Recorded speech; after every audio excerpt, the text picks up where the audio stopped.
다시 우리는 살아계신 하나님의 말씀 앞에 섭니다. 아직 예수께서 말씀하실 때에 회당장의 집에서 사람들이 와서 회당장에게 이르되 당신의 딸이 죽었나이다. 어찌하여 선생을 더 괴롭게 하나이까? 예수께서 그 하는 말을 곁에서 들으시고 회당장에게 이르시되 두려워하지 말고 믿기만 하라 하시고 베드로와 야고보와 야고보의 형제 요한 외에 아무도 따라옴을 허락하지 아니하시고 회당장의 집에 함께 가사 떠드는 것과 사람들이 울며 심히 통곡함을 보시고 들어가서 그들에게 이르시되 너희가 어찌하여 떠들며 우느냐? 이 아이가 죽은 것이 아니라 잔다 하시니 그들이 비웃더라. 예수께서 그들을 다 보내신 후에 아이의 부모와 또 자기와 함께한 자들을 데리시고 아이 있는 곳에 들어가사 그 아이의 손을 잡고 이르시되 달리다굼 하시니 번역하면 곧 내가 내게 말하노니 소녀야 일어나라 하심이라. 42절 같이 읽겠습니다. 소녀가 곧 일어나서 걸으니 나이가 12살이라 사람들이 곧 크게 놀라거늘. 아멘. 자리에 앉으시겠습니다. 죄송한데 마이크 커버 하나만 갖다 주시겠어요? 우리 유재현 목사님, 하나님께서 귀한 목사님 보내주셨습니다. 우리 귀한 목사님 보내주신 우리 하나님께 감사와 영광의 박수 올려드리겠습니다. 기도해 주셔서 감사드리고, 그리고 모자 쓰고 설교하는 목사를 거의 처음 보실 것 같은데 제 머리가 좀 덜 자라가지고 이렇게 더 문화 충격 받으실까봐 제가 청소년 사역을 한 12년 정도를 이제 하다가 작년 하반기부터 몸이 아픈 관계로 사역을 하지 못하고 올해까지 이제 좀 쉬고 있는 상태인데요. 제가 이제 보시면 아시겠지만 눈이 좀 크고 그리고 눈썹이 되게 짙어요. 그래서 머리 색깔도 원래는 굉장히 까맣거든요. 그래서 제가 머리가 원래 자라 있으면 제가 청소년 사역을 오래 했는데 이 친구들이 저를 보고 외국인인 줄 알고, 그래서 이제 첫 학기, 첫 주일이 되면 이 친구들이 집에 가서 하는 이야기가 있습니다. 엄마, 우리 목사님 외국인이야. 집에 가서 보통 그렇게 이야기를 해요. 그래서 제가 아직은 머리가 좀 덜 자랐기 때문에 모자를 쓰고 온 점에 대해서 먼저 양해의 말씀을 부탁드리도록 하겠습니다. 그래서 오늘 말씀 잘 들어주시면서 같이 은혜 받는 시간 됐으면 좋겠습니다. 여러분, 죽음에 대해서 생각을 해보신 적이 있으십니까? 저도 죽음에 대해서 생각을 거의 사실은 해본 적이 없습니다. 저는 굉장히 건강한 사람이었습니다. 저는 청소년 사역을 굉장히 오래 했던 사람이다 보니까 운동을 계속해서 해서 제 체력이 아이들을 돌보고 아이들을 양육하고 그 아이들과 함께 뛰어다니는데 굉장히 좀 에너지가 필요했던 사람이었던 것 같습니다. 그래서 꾸준히 운동을 했습니다. 러닝도 하고요, 헬스도 하고요. 그리고 저 원래 체질 자체가 살이 굉장히 빨리 찌는 체질이기 때문에 찌지 않기 위해서 막 닭가슴살 먹고요, 샐러드 먹고 저녁에는 그렇게 운동을 하고 어쨌든 비타민도 막 챙겨 먹고 건강에 좋다는 거는 다 했던 사람입니다. 실제로 굉장히 건강하기도 했고 체력 하나만큼은 제가 문제가 없다고 늘 생각해 왔던 사람이었습니다. 그런데 제 삶 가운데 갑자기 어느 날 문제가 발생을 했습니다. 헬스장에서 러닝을 하던 와중에 어떤 일이 생겼냐면요, 갑자기 무릎인지 허벅지 뒤쪽인지 통증이 느껴져서 뛸 수가 없더라고요. 그래서 제가 이거 왜 이렇게 아프지? 라는 생각이 들어서 뛰다가 멈추고 이제 러닝은 그만두고 나머지 운동을 하기 시작했습니다. 그리고 집에 돌아가서 뭔가 좀 이상하다고 사람들에게 한번 물어봤어요. 허벅지 뒤쪽이 아픈 건지 어디가 아픈 건지 나도 정확히 모르겠는데 러닝을 하다가 보니까 몸이 좀 아프더라. 제가 이렇게 이야기를 했습니다. 그러자 사람들이, 운동을 많이 하는 이제 전도사님들이나 또는 동료 목사님들께서 알려주셨던 이야기가 아마 햄스트링 쪽에 탈이 난 것 같다. 혹시 여기가 아프세요? 하는데 거기가 아픈 것 같더라고요. 그래서 거기가 아픈 것 같아요. 그러니까 아마 햄스트링일 것 같아요 해가지고선 좀 쉬면 괜찮겠지라는 생각을 가지고 좀 쉬었습니다. 운동을 한 2주 정도 쉬다가 다시 뛰었더니 괜찮더라고요. 그래서 다시 러닝을 열심히 했습니다. 한창 뛸 때 얼마나 많이 뛰어다녔냐면요, 전 찬양할 때도 뛰고 뭐 예배할 때도 뛰고 좀 이렇게 청소년 사역을 하다 보니까 뛸 일이 좀 많았던 것 같아요. 그리고 러닝은 한 일주일에 한 뭐 대여섯 번 정도를 한 5, 6km씩을 그냥 매일 거의 뛰었던 것 같습니다. 피곤하면 또 뛰러 가고 체력을 위해서 아무튼 간에 제가 최대한 많이 노력을 했었는데 몸이 이제 조금 다시 괜찮은 것 같으니까 다시 이제 뛰었는데 다시 아프더라고요. 그래서 이제 병원에 갔습니다. 병원에 가서 진찰을 받았어요. 처음에 정형외과에 갔는데 정형외과 선생님께서 엑스레이를 찍어보시더니 저에게 하시는 말씀이 무릎에 석회가 쌓여 있어서 무릎 왼쪽에 석회가 쌓여 있어서 그거는 주사로 깨면 괜찮아질 거다. 근데 거기는 제가 소개받아서 간 조금 큰 병원이었는데요. 국가대표 어떤 스포츠팀 국가대표 스포츠팀을 케어하는 정형외과였습니다. 그래서 굉장히 믿을만한 되겠구나라는 생각을 가지고 그 선생님께 여쭤봤습니다. 선생님 그럼 어떻게 해야 됩니까? 제가 여쭤보니까 선생님께서 하시는 말씀이 이거는 주사를 맞으면은 석회가 깨질 거기 때문에 두세 차례 주사를 맞고 그 이후에 다시 한번 경과를 보도록 하겠습니다라고 말씀을 주시더라고요. 그래서 네 알겠습니다 하고선 주사를 맞았어요. 주사를 맞고 나니까 신기하게도 통증이 사라져서 아프지 않았습니다. 그렇게 한 두세 차례 주사를 맞고 나니까 괜찮은 것 같아서 다시 또 뛰었어요. 근데 뛰는데 다시 아픈 거예요. 그리고 이번에는 샤워를 하다가 이제 무릎을 구부려서 이제 뭐 몸을 닦다가 무릎을 펴서 딱 일어나는데 무릎이 갑자기 찌릿한 겁니다. 그래서 뭔가 이상하다라는 생각을 했어요. 근데 거기 소개받았던 그 정형외과에서 몇 차례 더 치료를 받았음에도 불구하고 더 나아지지 않길래 어떻게 할까 하다가 주변에서 많은 분들이 소개를 또 해주셔가지고 저희 교회 성도님들 중에서 이제 신경외과를 하시는 분이 계셨는데 거기에 소개받아서 갔는데 그 선생님은 정말 명의셨던 것 같아요. 제가 제 증상을 이야기 딱 하니까 그 누구도 제 어디가 정확히 아픈지를 못 찾으셨는데 진짜 1초 만에 제 무릎을 딱 걷으시더니 딱 눌러보시고 여기 저 목사님 하시더라고요. 근데 선생님께서 말씀하시길 목사님 저도 러닝을 많이 하는 사람이 저는 심지어 마라톤 합니다. 이분 하프 코스랑 풀 코스 마라톤 하시는 분이거든요. 그래서 아마 장경인대가 러닝을 많이 하면 이제 늘어나서 그게 수축이 잘 안 돼서 생기는 증후군이 있는데 제가 봤을 때는 목사님은 장경인대 증후군 같습니다라고 저에게 그렇게 말씀을 주셨어요. 그래서 그 선생님께 꾸준히 치료를 받았습니다. 꾸준히 치료를 받고 몇 개월이 지났는데 더 좋아지진 않았어요. 근데 정말 놀랍게도 그분께서 치료해 주신 부위 장경인대는 더 아프진 않았는데 여기가 장경인대라고 치면은 그 옆에가 아프기 시작했습니다. 여기는 장경인대 큰 줄기는 더 이상 아프지 않더라고요. 근데 그 옆에가 아프기 시작해서 제가 못 걷는 상황이 발생하기 시작했어요. 근데 나중에는 이게 점점 상황이 악화돼서 어느 상태까지 갔냐면 작년 여름에는 무릎이 굳어버렸습니다. 이 상태로 무릎이 굳어서 무릎을 필 수 없는 상태가 됐어요. 그러니까 이러고 교회 가기가 되게 민망하잖아요. 그렇죠? 그래서 목발을 짚고 갈 수밖에 없는 상황이어서 목발을 짚고 교회를 갔고 그리고 그 이후에 걷지 못하는 상황이었고 무릎이 너무 불편하고 통증이 너무 지속이 되고 더 악화되다 보니까 어떻게 할까 하다가 이번에 그 선생님께서 MRI를 찍어보자고 제안을 해주셔가지고 MRI를 찍고 거기서 충격적인 소식을 사실은 좀 듣게 됐습니다. 다시 큰 정형외과에 가서 그 MRI 판독을 받았는데요. 그 선생님께서 별다른 말씀을 하시지 않았어요. 그냥 딱 이렇게만 말씀하셨습니다. 그때가 아직도 제 기억에 너무너무 선명해요. 이렇게 말씀하셨어요. 환자분 심각한 상태입니다. 그냥 가장 큰 병원에 가장 빠른 시일 내에 가셔서 예약하셔서 수술하셔야 됩니다. 의사 선생님의 말은 거의 끝이 아니었습니다. 뼈가 깨졌습니다. 무릎에 종양으로 보이는 무언가 큰 게 있는데 뼈를 뚫고 나왔습니다. 전 너무 충격받았어요 그때. 그래서 아내랑 그 이야기를 듣고 심상치 않음을 직감했습니다. 여러분 근데 이 기간을 보면요 처음에 제가 아프기 시작했던 게 1월 한 말 정도였던 것 같아요. 근데 제가 MRI를 찍은 게 9월 중순이었어요. 그러면 거의 8개월이 지났습니다. 그렇죠? MRI를 찍고 MRI를 찍기까지 8개월이라는 시간이 소요가 됐어요. 굉장히 지금 타이밍이 이미 늦은 것 같았어요. 그렇죠? 너무 늦게 발견한 것 같았어요. 그래서 제 MRI 결과를 제가 듣고 어떻게 하지 하다가 저희 교회 목사님 한 분, 저를 굉장히 아껴주시는 선배 목사님 한 분께서 MRI를 본인에게 달라고 하셨어요.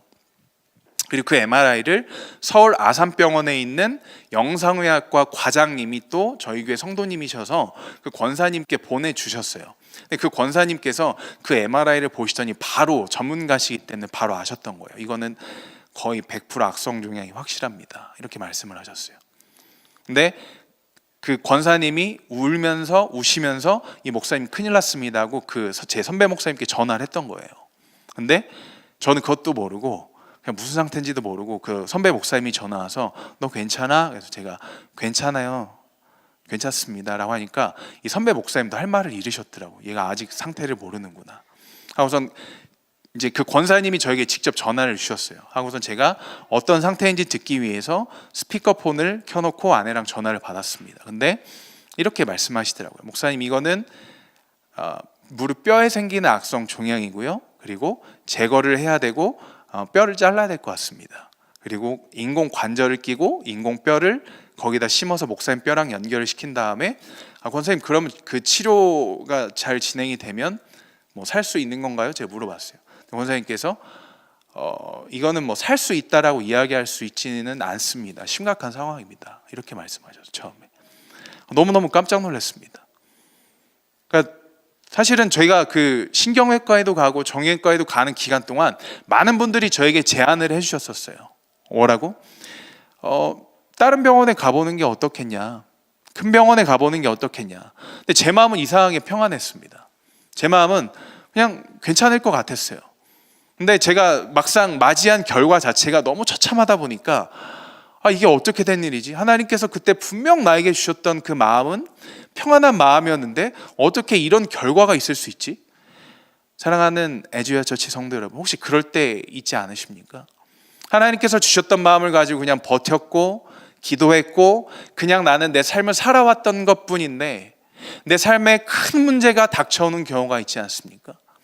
내 삶에 내가 감당하기 어려운 어떤 폭풍과 같은 파도와 같은 큰 내가 감당할 수 없는 힘이 내 삶 가운데 들어와 나를 불안하게 만들고 죽음의 기운이 나를 찾아오는 것을 느끼는 적이 있으시지 않습니까?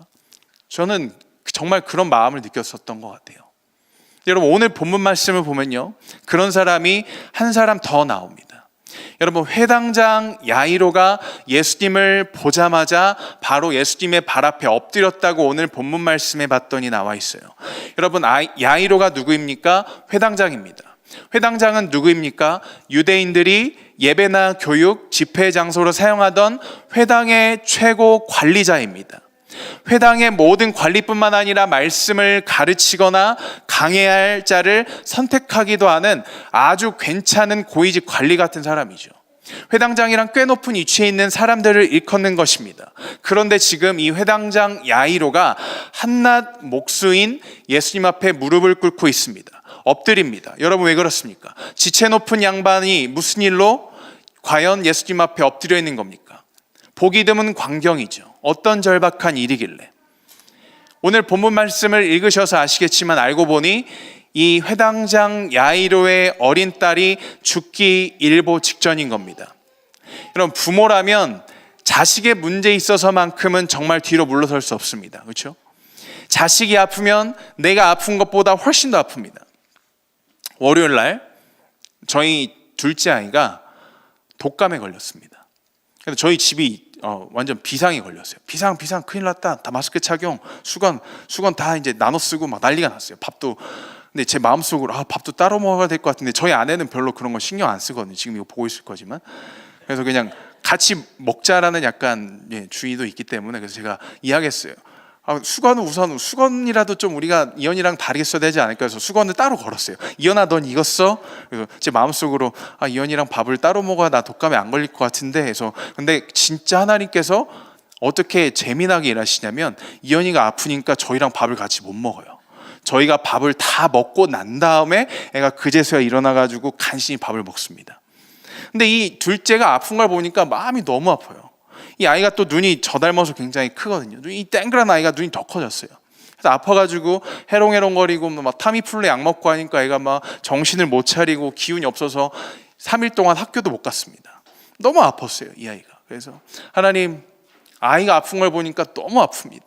마음이 아픕니다. 차라리 제가 아팠으면 좋겠네요. 이 아이가 수요일에 낳고 목요일에 제가 독감에 걸렸습니다. 하나님 참 재밌게 일하시죠.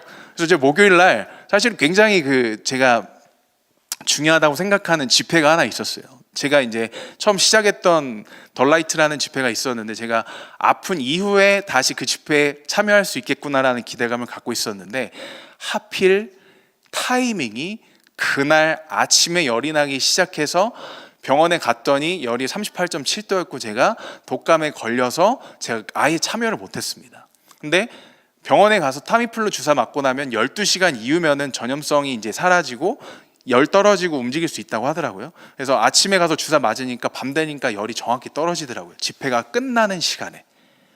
하나님의 타이밍이 여러분 정말 신기하지 않습니까?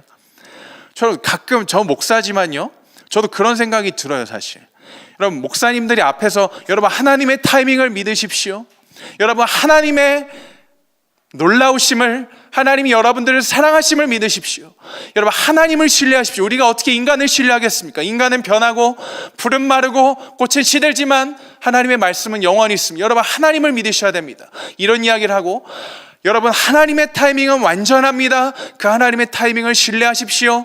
이렇게 목사님들이 앞에서 자신 있게 설교를 하시지만 사실은 저도 하나님의 타이밍이 왜 이럴까라고 의문이 들 때가 있습니다. 여러분 지금 오늘 본문 말씀도 그렇지 않습니까? 여러분 환자가 아프면, 사람이 아프면, 환자가 되면 어디를 가장 빨리 가야 되죠? 병원에 가장 빨리 가야 됩니다. 아플수록 빨리 병원에 가야 빨리 낫습니다. 그런데 지금 야이로의 딸이 어떤 상태입니까? 죽기 일보 직전의 상태예요. 촌각을 다투는 상황입니다. 타이밍 싸움이에요. 최고의 의사이신 예수님께서 빨리 가셔서 야이로의 딸에게 이렇게 안수만 해주신다면 분명 살아날 겁니다. 여러분 야이로가 얼마나 절박했겠습니까? 상황상이 잘 되지 않아요. 죽어가는 딸을 살릴 수 있다는 희망이 생겼지만 한편으로 예수님께서 조금이라도 늦으신다면 내 딸이 어떻게 되진 않을까라는 두려움 때문에 속이 아마 새카맣게 타들어갔을지도 모릅니다. 예수님과 야이로, 제자들이 서둘러 야이로의 집으로 향합니다. 이렇게 서두르면 야이로의 딸이 살 수 있을 것 같습니다. 그리고 그 뒤로 큰 무리가 따라옵니다. 근데 이때 한 가지 사건이 발생하죠. 오늘 저희가 읽지는 않았지만 이 앞에 어떠한 말씀이 있죠? 12회를 혈루증, 즉 월경과 무관하게 출혈이 나는 병을 가진 여인이 있었다고 말하고 있습니다. 이 여인은 무리 사이로 끼어들어가 예수님을 먼저 만져 치유를 받습니다. 여러분 놀랍습니다. 예수님을 만지자마자 만졌는데 치유를 받았습니다. 그리고 놀랍게도 예수님께서는 자신에게서 능력이 나갔다는 것을 알고 계셨습니다. 예수님은 능력이 빠지는 느낌을 받고 치유가 이루어진 줄 아셨습니다. 예수님이 힘을 잃은 덕분에 여자가 힘을 얻었다는 것입니다. 여기서도 복음의 원리가 등장하죠. 예수님이 주위를 돌아보십니다. 누가 나를 만졌는지 알아야겠다. 사랑하는 여러분, 예수님이 정말 모르셨을까요? 예수님이 그 여인이 누구신지를 모르셨을까요? 아십니다. 전 아셨을 거라고 확신합니다. 모르실 리가 없습니다. 예수님은 자신의 힘을 빌려 치유를 얻은 사람을 발견하고 모든 사실을 고하라고 일부러 말씀하신 것이죠. 혈루증을 앓는 여인의 이야기가 나오자 우리의 시선이 잠시 야이로와 야이로의 딸로부터 이 혈루증 앓는 여인에게 이렇게 싹 옮겨집니다. 이 여인의 이야기로 우리의 시선이 가고 우리의 귀는 이 여인의 이야기에 집중이 될 수밖에 없습니다. 그런데 이때 가슴이 타는 듯한 답답함을 느끼는 사람이 있겠죠. 누구겠습니까? 당연히 회당장 야이로입니다. 우리는 이 본문이 어떻게 끝날지를 알죠. 그러니까 느긋하죠. 이 본문을 읽으면서 아마 이 말씀을 듣는 대부분의 성도님들은 이렇게 생각할 겁니다. 회당장 야이로의 딸 어차피 살아날 거잖아. 달리다금 예수님 멋지게 말씀하시니까 이 여인 살아날 건, 이 딸 살아날 건데 뭐 하고선 우리는 혈루증 앓는 여인의 이야기를 들으면서 와, 예수님은 혈루증 앓는 여인의 병까지도 낫게 해주셨고 그 여인의 믿음으로 나은 것이기도 하지만, 그리고 예수님께서는 또 가셔서 회당장 야이로의 딸까지 살리시는구나. 저희는 느긋한 마음으로 기다리겠지만 회당장 야이로의 속은 얼마나 타들어갔겠습니까? 왜 속이 타들어가죠? 예수님이 너무 느긋하세요. 해도 너무합니다. 지금 당장 내 딸은 죽게 생겼는데 예수님이 지금 관심 있어 하시는 게 무엇이죠? 다른 거예요. 자신의 몸에서 능력이 빠져나갔다는 이유로 혈루증을 앓는 여인과 대화를 하시려는 예수님의 모습을 보며 속이 터졌을 겁니다. 여러분, 우리가 신앙생활을 하다 보면 그럴 때가 있어요. 막 너무 급해요. 예수님 도와주십시오. 예수님 살려주세요. 예수님 지금 응답 안 하시면 큰일 납니다. 근데 그때 여러분 바로바로 응답이 되는 경험들 하셨습니까? 그럴 때도 있습니다. 당연하죠. 근데 그렇지 않을 때도 있습니다. 예수님이 왜 내가 원하는 가장 완벽한 타이밍에 일하시지 않는지 궁금할 때가 우리는 너무 많습니다. 여러분, 이게 마치 어떤 상황 같아요? 마치 제가 의학 진짜 모르는데 그 의학 드라마 몇 개 봐서 쓰는 용어니까 이해해 주세요. 코너스 들어보셨어요? 코너스. 그 슬의생이라고 슬기로운 의사생활 보면 나와서 저도 처음 알았는데요. 코너스, 국가장기조직혈액관리원에서 장기 이식을 기다리는 사람들의 마음이 이랬을 것 같아요. 슬기로운 의사생활이라는 드라마를 보면 그 코너스, 국가장기조직혈액관리원에 신청을 해놓고 장기 이식을 기다리는 사람들 이야기들도 간혹 가다가 나옵니다. 여러분, 그 사람들의 마음이 어떻죠? 간 이식이나 또는 심장 이식이나 뭐 이식을 받아야 되는 상황인데 지금 내 차례가 됐는데 내가 1순위인데 갑자기 위에서 지체 높은 어떤 고위직 관리가 급하다는 이유로 자신의 딸이 먼저 살아야 된다는 이유로 압박을 넣어서 만약에 순서가 뒤바뀌었다고 여러분 생각해 보십시오. 내 가족이 받아야 될 장기를 다른 사람이 먼저 받았다고 생각해 보십시오. 그 사람이 더 급했기 때문에라면 이해를 하겠지만 그럼에도 불구하고 우리 마음에는 어떤 마음이 있겠죠? 불평이 일어날 것이고 불만이 생길 것입니다. 왜요? 지금 당장 내 가족이, 내 삶이, 내 생명이 급하니까요. 야이로의 마음이 이랬겠지 않습니까? 야이로는 부탁하는 입장이기 때문에 속으로는 어떻게 말했겠습니까? 예수님 제발 서둘러 주시면 안 됩니까? 아마 간절한 눈빛을 수천 번도 더 보냈을 것 같아요. 수백 번을 마음속으로 외쳤을 것 같아요. 예수님 제발 예수님 제발요. 여러분, 제가 늦는 거 진짜 싫어하거든요. 저는 늦는 거를 진짜 싫어해서 그 약속 시간에 10분 전에 도착하지 않으면 저는 이렇게 막 불안해지기 시작하는 사람이에요. 근데 저는 제가 평생을 MBTI가 I로 시작하는데요. 생긴 거는 E로 생겼는데 실제는 I예요. 근데 전 제가 뒤에 P인 줄 알았는데 MBTI 뒤에 P는 이제 막 계획하지 않고 즉흥적으로 움직이는 사람을 P형이라고 보통 하더라고요. 근데 제가 보니까 저는 어디를 갈 때 내비를 켜놓고 시간이 이제 몇 분 남았는지를 보고 그 시간을 다 계산을 해놔요. 그리고 그 몇 번을 찾아봐요. 그래서 제가 알았어요. 나는 P가 아니구나. 제가 얼마 전에 드디어 깨달았어요. 근데 제가 이제 재활도 해야 되니까 재활병원에 이제 개인 재활하시는 선생님께 매주 한 번씩 가는데요. 그 재활 선생님이 이제 또 굉장히 또 개인 재활사이신데 유명하시다 보니까 늦으면 안 돼요. 이분 수업이 30분 단위로 끊어져 있습니다. 그러니까 조금 만약에 늦으면 수업을 30분을 못 받아요. 그리고 끝나면은 칼같이 30분 후에는 나가야 돼요. 그리고 그 다음 사람이 또 바로 기다리고 있어요. 저 같은 사람들이. 그래서 다 아프신 분들이 오셔서 재활을 이제 하는데, 근데 좀 일찍 가야 되는데 거기가 압구정인데요. 저희 집에서 보통 한 35분 걸립니다. 35분 걸리는데 저는 몇 시 나가면 11시에 재활이다? 그러면 저는 10시에 나가요. 미리 가서 뺑뺑 돌고 좀 주차장에서 기다리는 게 낫다고 생각하는 사람이에요. 근데 전 늦으면은 되게 답답한 사람이란 말이죠. 근데 여러분, 지금 어떤 상황이죠? 굉장히 이렇게 서둘러야 돼요. 서두르지 않으면 큰일 나는 상황이에요. 만약에 저였다면 진짜 예수님 진짜 막 가랑이를 막 붙잡았을 것 같아요. 예수님 왜 이러세요 제발. 예수님 저는 진짜 급해 죽겠는데 예수님은 진짜 왜 안 급하신 거죠? 하고 막 예수님 막 소리 질렀을 것 같아요. 근데 야이로 지금 보면요, 그랬다는 이야기는 없습니다. 근데 여러분, 야이로가 답답함을 느끼고 예수님이 지체하는 그 와중에 드디어 사달이 나고 말았습니다. 회당장 집에서 사람들이 와서 이야기해요. 딸이 죽었습니다. 청천벽력입니다. 그럼 어떻게 이럴 수 있습니까? 여러분, 병원에 오래 있다 보니까요, 하나님께서 저에게 이제 그런 것들을 보여주신 이유가 있을 거라고 생각합니다. 항암을 총 18번 했어요.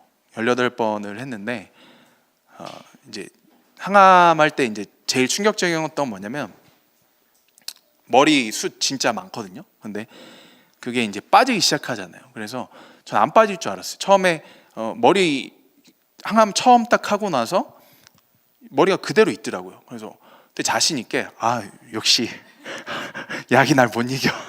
이 우성 유전자, 역시 이 눈썹은, 이 머리는 하나님 주신 거 안 빠지는구나 하고선 혹시 몰라서 가발을 맞추러 갔어요. 가발을 맞추러 갔는데 거기서 이제 그 가발 제작해 주신 분이 제 이렇게 머리 숱을 보시더니 항암하셨다고 하지 않으셨어요? 예, 한지 얼마나 되셨어요? 한 2주 정도 됐어요. 그러더니 아직 뭐 그 진행은 안 되신 것 같고요. 그래서 속으로 역시 이분도 인정하시는구나, 그렇게 생각하고 있었어요. 근데 이분이 제 머리를 만지시더니 근데 모발은 좀 얇으신 편이네요, 그러시더라고요. 그래서 제가 모발이 얇다?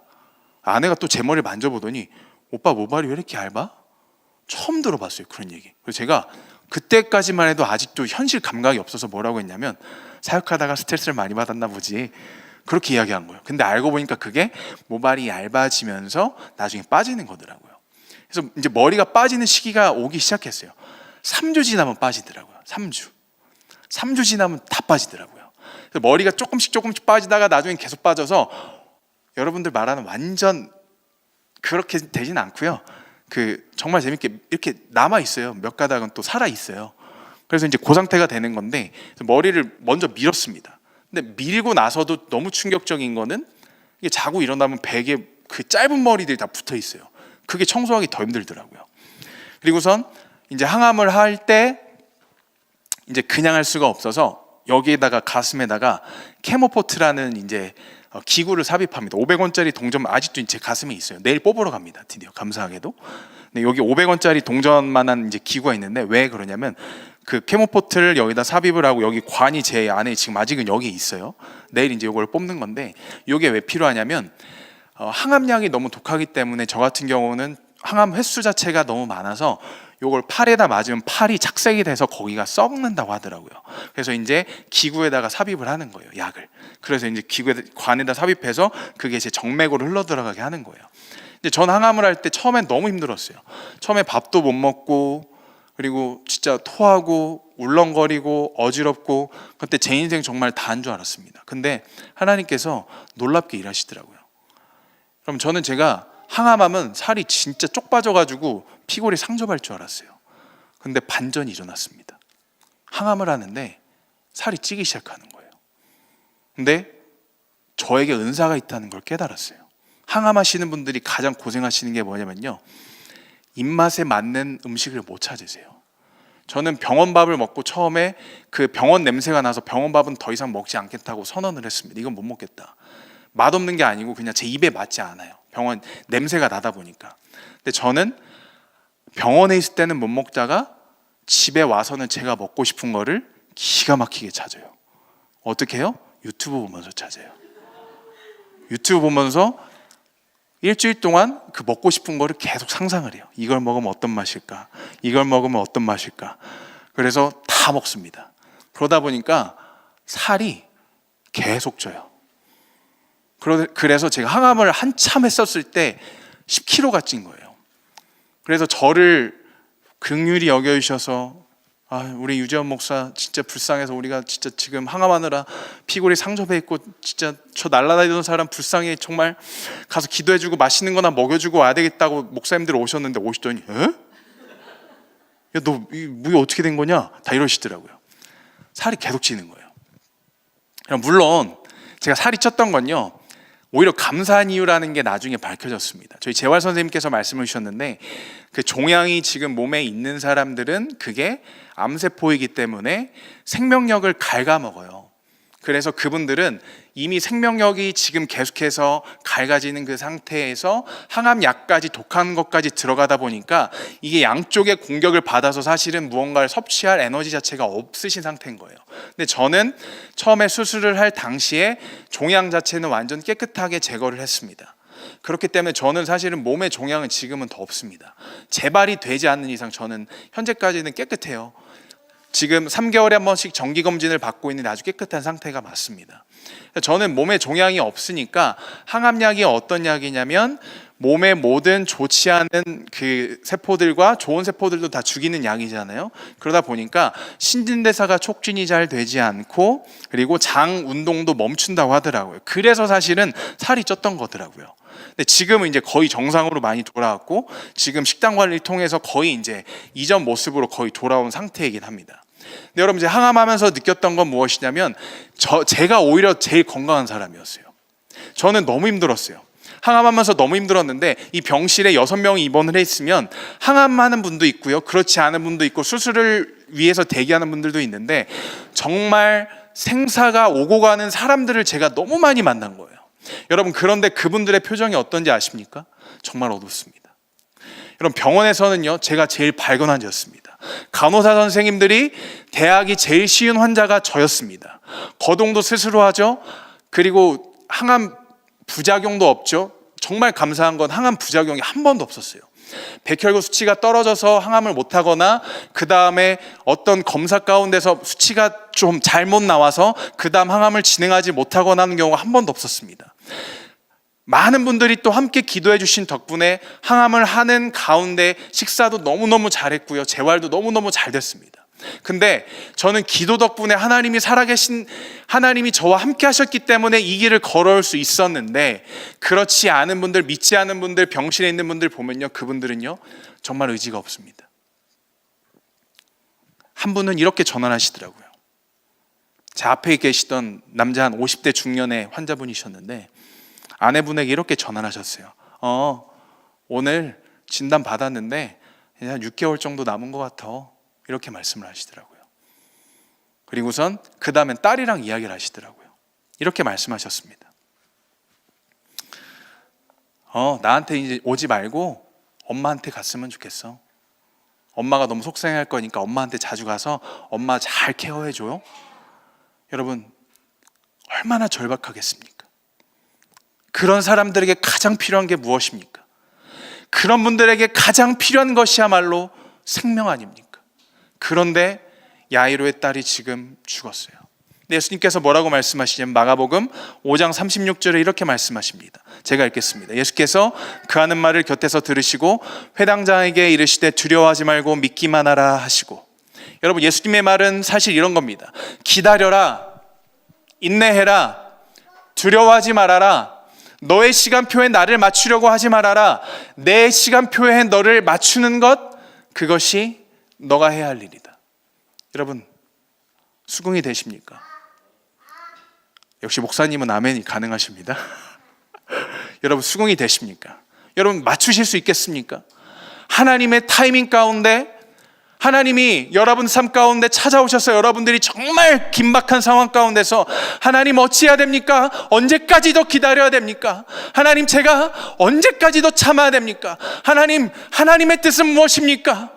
여러분 그렇게 기도하는데 하나님 만약에 여러분들에게 그런 마음을 주신다면 기다려라, 참아라, 내 시간표에 너를 맞춰라, 너의 시간표에 나를 맞추려고 하지 말아라, 그런다면 여러분 아멘 하시겠습니까? 여러분 예수님이 지금 말씀하시는 게 그겁니다. 나의 타이밍은 너의 타이밍과 다르다. 여러분 이해는 잘 되지 않아요. 왜 그렇습니까? 야이로의 딸이 지금 어떤 상태입니까? 이미 죽었습니다. 인간들이 봤을 때는 그 어떤 최고의 의학자가 온다 할지라도, 우리나라에서 가장 권위 있는 수술을 잘하는 교수님이 가서 수술을 하신다 할지라도 이미 그 야이로의 딸은 살릴 수 없는 재기불능의 상태입니다. 왜요? 심장이 뛰지 않기 때문입니다. 의학적으로 사망의 판정 상태입니다. 이거는 그 누가 와도 해결할 수 없는 문제입니다. 그런데 예수님께서 뭐라고 말씀하셨다고요? 두려워하지 말아라, 믿어라, 믿기만 해라, 그것이 너가 해야 할 일이다. 저는 이 음성이야말로, 이 말씀이야말로 사랑하는 예수님께서 우리 에즈유아 처치 성도님들에게 주시는 말씀이라고 믿습니다. 우리가 바라봐야 될 대상은 바로 누구입니까? 예수 그리스도입니다. 그리고 그 예수님을 어떻게 바라봐야 됩니까? 믿고 바라봐야 합니다. 예수님께서 어떤 말씀을 주시든지 간에 두려워하지 말고 예수님의 타이밍에, 예수님의 스케줄에, 예수님의 시간표에 우리를 맞추기 위해서 겸손하게 야이로처럼 엎드려야 됩니다. 여러분, 예수님이 왜 이런 말씀을 주셨을까요? 여러분, 저도 타이밍이 늦었다고 생각했습니다. 제 개인의 타이밍이. 와, 왜 8개월이나 걸렸을까? 그럴 거면 하나님 좀 더 빨리 수술시켜 주시지. 여러분, 그런데 MRI 검사를 받고 처음에 소개를 받아서 국립암센터에 갔는데 거기서 진료를 받고 이러이러한 수술이 진행될 겁니다. 교수님이 말씀을 주셨고, 근데 거기는 제가 마음이 좀 쉽지 않았습니다. 그래서 거기선 수술하지 않겠다고 이제 마음으로 결심을 하고 3일 후에 서울대 병원에 가게 됐어요. 여러분, 그런데 보세요. 제가 9월 17일 날 제가 MRI 결과를 받았거든요. 근데 3, 4일 후에 국립암센터에 가서 진료를 받았고요. 그리고 그 다음 주에 바로 서울대 병원에 가서 진료를 받았습니다.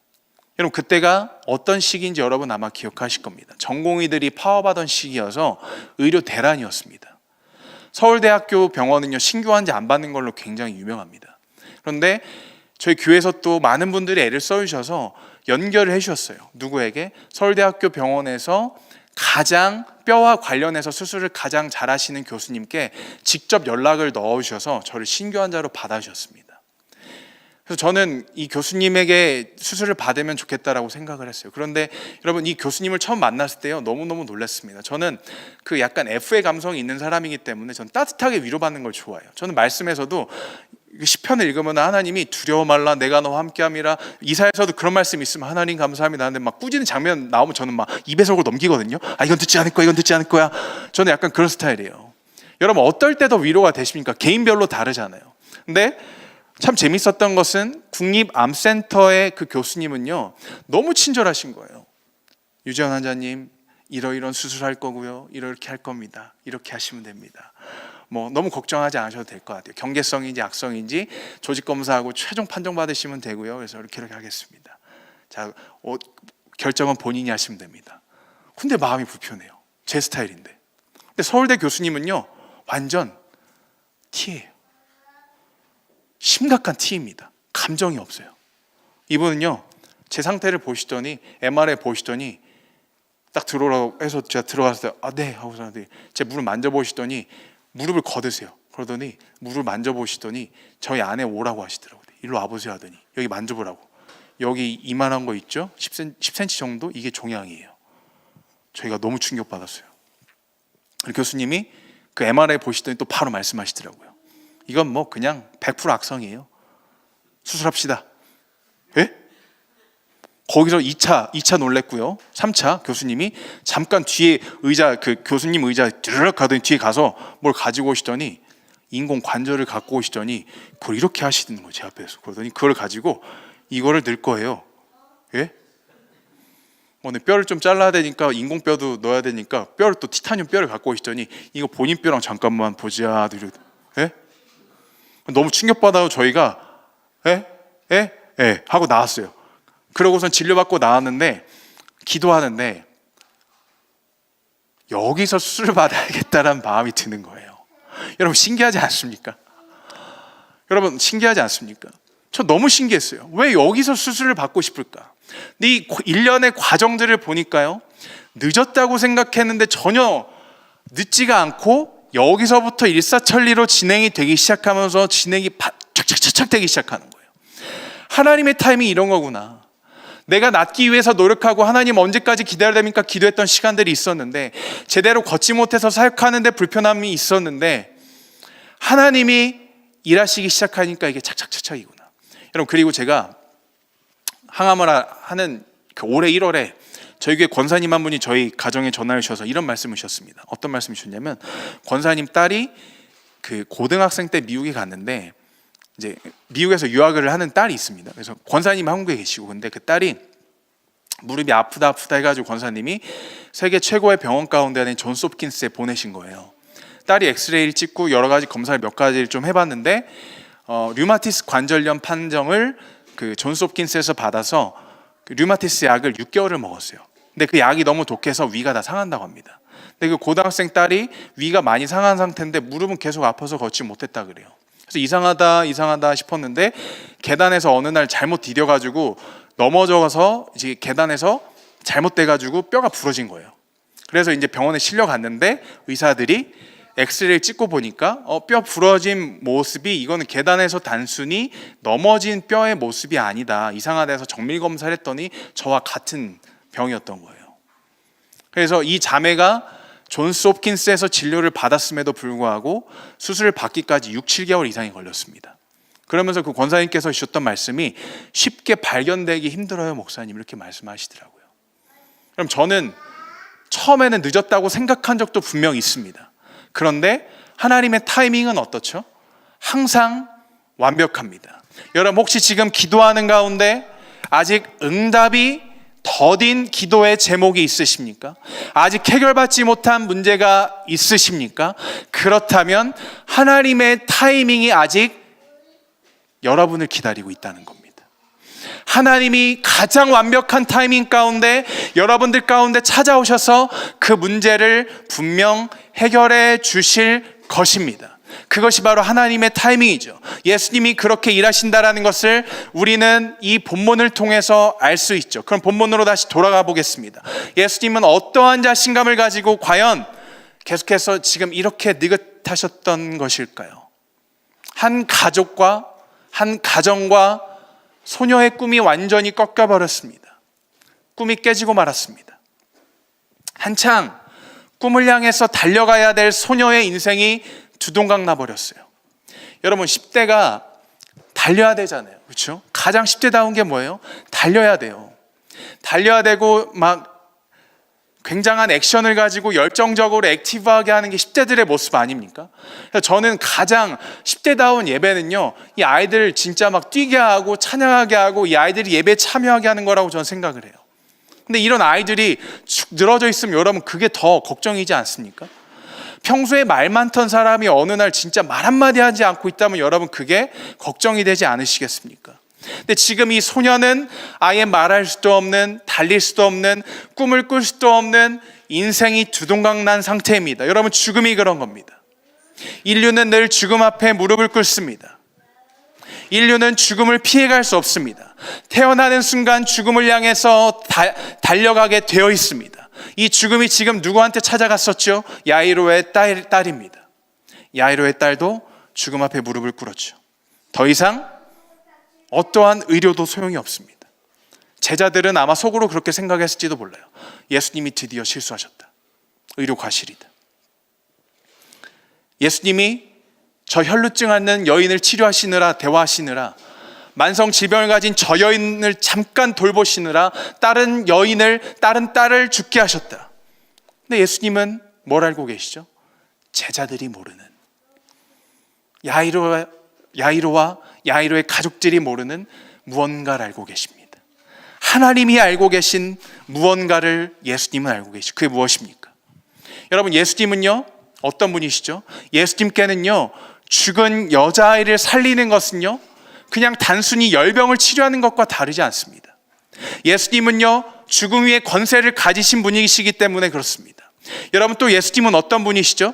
예수님은 정말 전능하신 분이시기 때문에 예수님은 어떠한 일도 하실 수 있습니다. 그렇기 때문에 이 죽음조차도 예수님 앞에 무릎을 꿇을 수밖에 없기 때문에 예수님은 그래서 사실은 느긋하셨던 것입니다.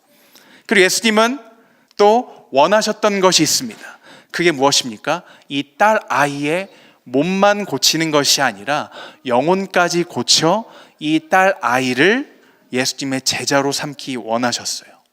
두 가지입니다. 첫 번째, 죽은 여자아이를 살리는 것은 열병을 치료하는 것과 다름없습니다. 예수님께. 두 번째, 이 여자아이의 몸만을 고치는 것이 아니라 영혼까지 고쳐 제자 삼기 원하셨어요. 이 두 가지 사실을 야이로와 제자들은 몰랐습니다. 야이로와 제자들이 볼 때는 예수님은 아무런 이유 없이 지체하셨습니다. 하지만 이 모든 사실을 몰랐기 때문에 그렇게 보였던 거죠. 때때로 하나님의 은혜를 보려하고 우리 인생에서 잘못 행하고 있을 것 같을 때, 기도응답이 안 될 때, 답답할 때, 뭔가 자꾸 지체되고 있는 것 같을 때, 하나님이 원망스러운 상황일 때, 여러분 거기에 여러분이 갖지 못한 중요한 정보가 곧 방출되기 직전이라는 의미가 오늘 말씀을 통해 여러분들에게 다가가고 있습니다. 우리 인생에서 하나님이 무엇인가를 지체하고 계십니까? 여러분 포기하고 싶은 순간이 오십니까? 못 기다리고 계십니까? 여러분이 알지 못하는 중요한 답이 거기에 있습니다. 답은 무엇입니까? 야이로가 그랬던 것처럼 예수님을 신뢰하는 겁니다.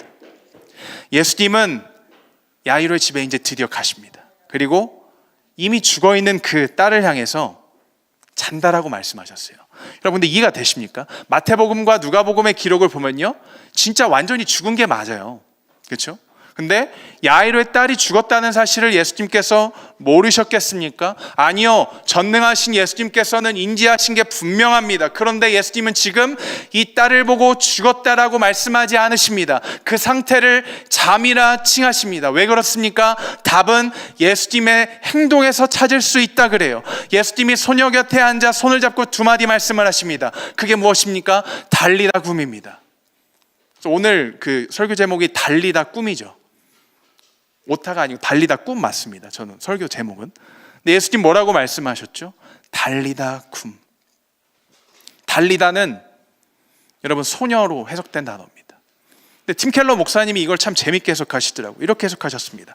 소녀로만 보면 해석하는 분위기가 살지 않는다는 거예요. 달리다는 정이 듬뿍 담긴 애칭인데 엄마가 딸을 부르는 애칭이기 때문에 얘야로 번역하는 것이 더 맞대요. 혹시 이 자리 가운데 계신 어머님들 중에서 아침에 딸이나 아들을 깨울 때 소녀야, 소녀나 이렇게 깨우시는 분 계십니까? 없으시죠? 저희 아들, 딸 깨울 때 은우야, 이현아 이렇게 불러요. 그렇죠? 그게 정상이에요. 저희 아들, 딸 깨울 때 얘야, 은우야, 이현아, 아침이야, 밥 먹고 학교 가야지 이렇게 깨웁니다. 근데 어떻게 또 깨워요? 무섭게 깨웁니까? 일어나! 이렇게 깨워. 그러지 않잖아요. 저희. 그렇죠? 어떻게 깨워요? 저희가 깨울 때는 아들. 물론 이제 청소년이 되면 일어나지 않기 때문에 일어나!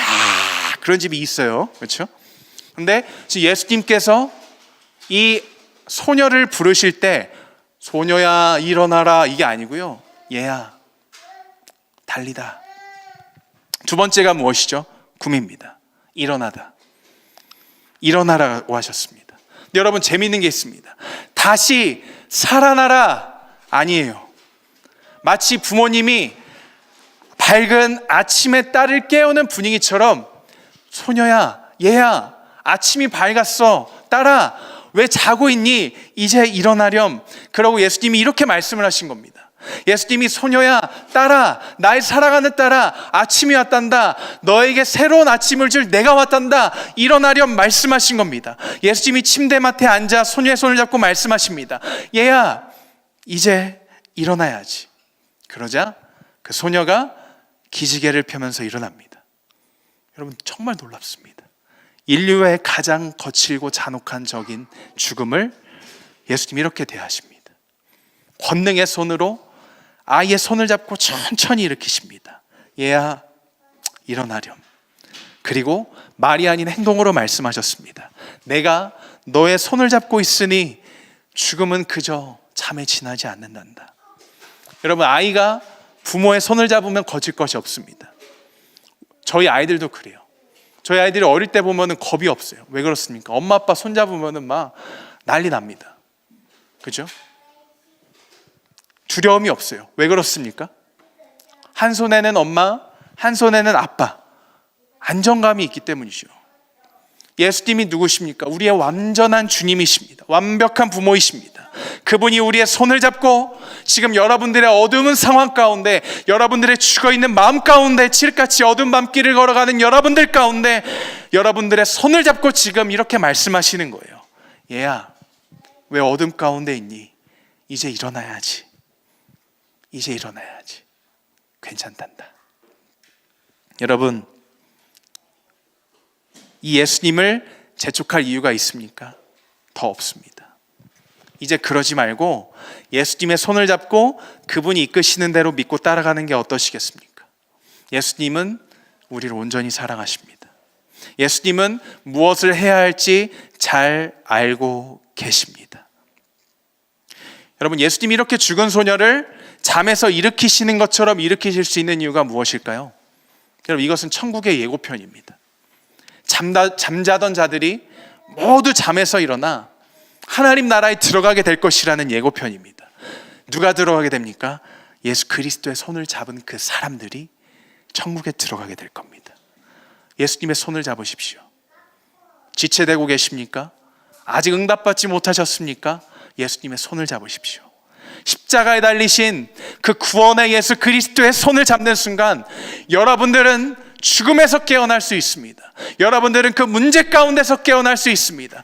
답답함 가운데서, 어려움 가운데서 깨어날 수 있습니다. 그 죽음에서 깨어나 영원한 생명 가운데로 들어갈 수 있습니다. 여러분, 저는 이렇게 생각해요. 매일 아침이 저에게는 선물입니다. 저에게 선물이고 저희 모두에게 선물입니다. 왜 그렇습니까? 아침이 되면 하나님이 저를 어떻게 깨우시죠?